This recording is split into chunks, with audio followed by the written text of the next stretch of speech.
अस्सलाम वालेकुम, कैसे हैं आप सब। उम्मीद करती हूँ सब ठीक ठाक और खैरियत से होंगे। हाँ जी, आज हम बना रहे हैं आलमंड केक। तो चलिए शुरू करते हैं आज की रेसिपी को। हाँ जी, उसके लिए हमें चाहिए चीनी। हाफ़ कप मैंने चीनी ले ली है, बारीक चीनी है। और हाफ़ कप ही मैं बटर का इस्तेमाल कर रही हूँ। बटर को मैंने मेल्ट कर लिया था और थोड़ा सा ठंडा कर लिया था। उसके बाद हमने इसको ब्लेंड कर लेना है अच्छी तरह से। आप चाहें तो ऑयल में भी बना सकते हैं इसको।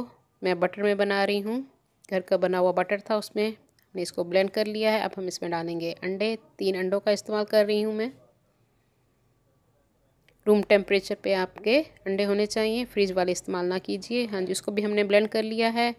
हाँ जी, 1 कप मैंने मैदा लिया है, उसमें मैंने 1 टीस्पून बेकिंग पाउडर डाल दिया है।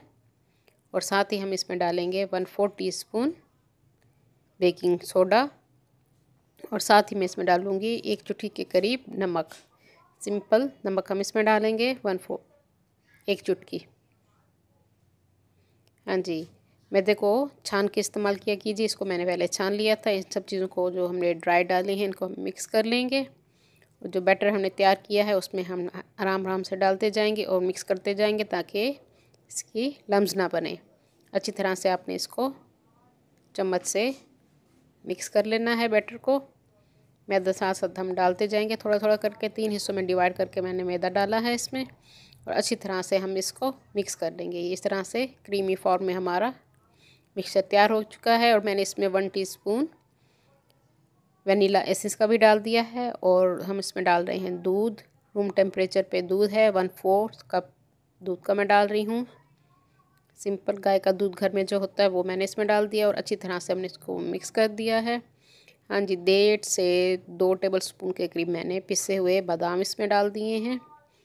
हाँ जी, और मोल्ड को मैंने बटर लगा लिया था, थोड़ा सा खुश्क मैदा भी छिड़क दिया था। अगर आपके पास बटर पेपर नहीं है तो आप इसको ग्रीस कर लीजिए ऑयल से या बटर से। ऊपर थोड़े से मैं बादाम डाल रही हूँ। हाँ जी, बैटर हमारा तैयार हो चुका है।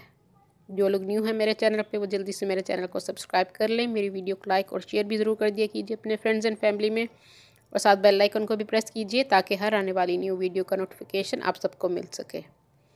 हाँ जी, इसको हमने टैप कर लिया है और मैंने कढ़ाई चढ़ा दी थी 10 मिनट के लिए। प्री हीट हमने कर लिया है बर्तन। मैं इसको कढ़ाई में बना रही हूँ। कढ़ाई पतीले जिस चीज़ में आप बनाना चाहें आप इसको बना सकते हैं। स्टैंड हमने रख दिया है और इसको हम कवर कर देंगे। कढ़ाई के ढक्कन को मैंने उसको जो सुराख है उसको मैंने कागज़ से बंद कर लिया है। 50 मिनट मैंने इसको बेक किया है। मीडियम स्लो हीट पे हम इसको पकाएंगे। हाँ जी, ये देख छुरी की मदद से मैं चेक कर रही हूँ। केक हमारा तैयार हो चुका है। अब हम इसको थोड़ी देर ऐसे ही रखा रहने देंगे ताकि ये ठंडा हो जाए। चूल्हा हमने बंद कर दिया है। हाँ जी, केक हमारा ठंडा हो चुका है। ये देखिए इजीली नीचे से निकल आया है। बहुत मज़े की इसकी लुक आ रही है और खुशबू भी बहुत अच्छी है। हाँ जी, केक हमारा रेडी है। आप इसको चाय के साथ पेश कीजिए या बच्चों को खाने में दीजिए। लंच बॉक्स के तौर पे भी आप इनको बच्चों को डाल के दे सकते हैं। मैं इसको ट्राई करती हूँ, आप घर में इसको बनाइए और कमेंट्स में मुझे बताइएगा कि मेरी आज की रेसिपी आप लोगों को किस तरह लगी। बहुत ही सॉफ्ट बनता है दूध डालने से और कितना फ्लफ़ी है ये आप मैं आपको अभी दिखाती हूँ। ये देखिए इतना सॉफ्ट और मज़े का है ये आलमंड केक हमारा तैयार है। उम्मीद करती हूँ पसंद आएगा। दुआ में याद रखिए। अल्लाह हाफिज़। मज़े का